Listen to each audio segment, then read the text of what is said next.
Assalamualaikum warahmatullahi wabarakatuh. Teman-teman, apa kabar semua? Sahabat Islam Lau, semoga dalam kondisi sehat walafiat ya, amin. Dan teman-teman, Bapak Ibu yang sedang menyaksikan video ini, semoga selalu dalam lindungan Tuhan yang Maha Kuasa, amin. Nah, segmen kali ini saya mau bahas mengenai ya, apabila ada oknum hakim yang nakal, itu harus lapor kemana. Nah, sebelum melanjutkan pembahasan itu, teman-teman jangan lupa ngopi dulu ya, biar nggak ngantuk ya, biar semangat. Nah, kita ngopi dulu man ya. Mantap, luar biasa. Oke, awali aktivitas dengan semangat dan jangan lupa bersyukur. Nah, baik teman-teman, lanjut ya tadi ya mengenai oknum hakim yang nakal. Nah, lain halnya ketika oknum hakim itu bermasalah dengan hukum, apabila misalkan dia di OTT, ditangkap.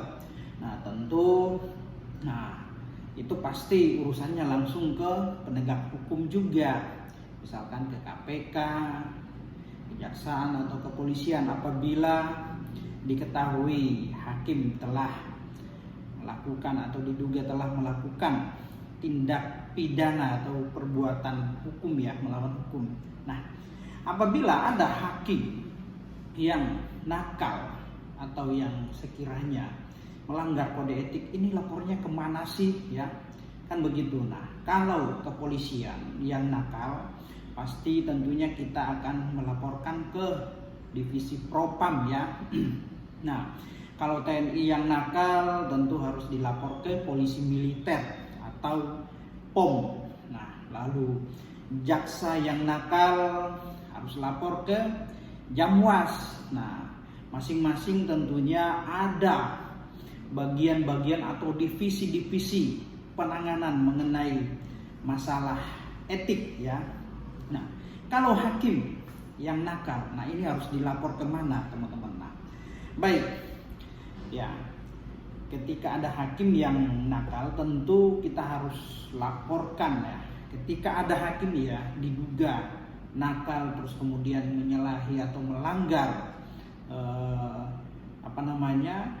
kode etik ya, harus dilapor ke Bawas Mahkamah Agung ya, Badan Pengawas Mahkamah Agung atau disingkat Bawas MA Republik Indonesia, atau juga dapat dilaporkan ke KY atau Komisi Yudisial. Nah, aturan mengenai kode etik hakim ini diatur di dalam peraturan bersama Mahkamah Agung Republik Indonesia dan Komisi Yudisial. Nah, di aturan itu jelas ada ya, nomor 047 garing KMA garing PB garing 4 Romawi 2009 atau garing 2 nomor 2 garing PB garing P.KY garing 4 Romawi garing 2009 tentang kode etik dan pedoman perilaku hakim, teman-teman.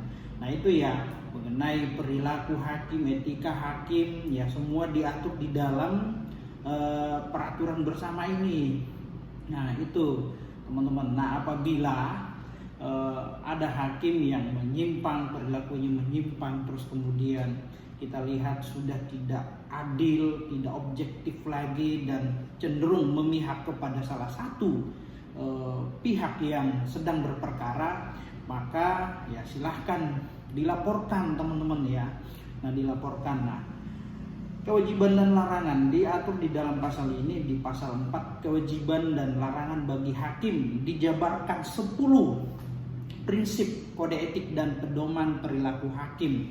Nah, di sini teman-teman ya, hakim ya itu ya harus berperilaku adil, berperilaku jujur, berperilaku arif dan bijaksana, bersikap mandiri, berintegritas tinggi, bertanggung jawab, menjunjung tinggi harga diri, berdisiplin tinggi, berperilaku rendah hati, dan tentunya bersikap profesional teman-teman ya. Itu ya, apabila teman-teman, Bapak Ibu atau Sobat Islam Law melihat hakim yang mulai menyimpang dalam saat atau pada saat atau sedang atau telah sedang menangani perkara, lalu kemudian gerak-geriknya sudah agak aneh, menyimpang, terus kemudian tidak objektif atau cenderung berpihak pada pihak yang sedang berperkara, maka ya silahkan ketika dugaan-dugaan itu ada, ya silahkan laporkan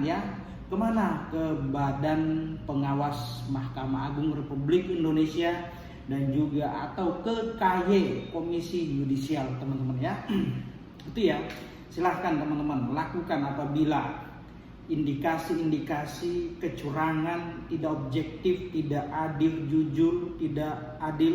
tidak jujur, maka silahkan dilaporkan tapi harus disertai dengan bukti-bukti tentunya nanti akan diproses, nanti akan dipanggil hakimnya ngeri loh, orang yang menyandang status hakim itu perwakilan Tuhan atau perpanjangan tangan Tuhan, teman-teman pertanggungjawabannya besar maka ketika teman-teman baca setiap kali ada putusan pengadilan, baik itu tingkat pertama, banding, kasasi, pasti selalu di situ ada kalimat paling pertama, demi Tuhan yang Maha Kuasa. Itu jadi dia mengatasnamakan Tuhan, demi Tuhan yang Maha Kuasa. Inilah yang harus mereka pertanggungjawabkan karena mereka mewakili Tuhan demi Tuhan, wakil Tuhan mereka itu maka dia harus arif, bijaksana, adil, tidak boleh berpihak. Oke teman-teman, demikian apa yang saya sampaikan mengenai apabila ada oknum hakim yang telah melakukan pelanggaran etik, maka laporkan kemana? Ke Badan Pengawas Mahkamah Agung Republik Indonesia dan juga ke Komisi Yudisial. Oke, demikian. Assalamualaikum warahmatullahi wabarakatuh.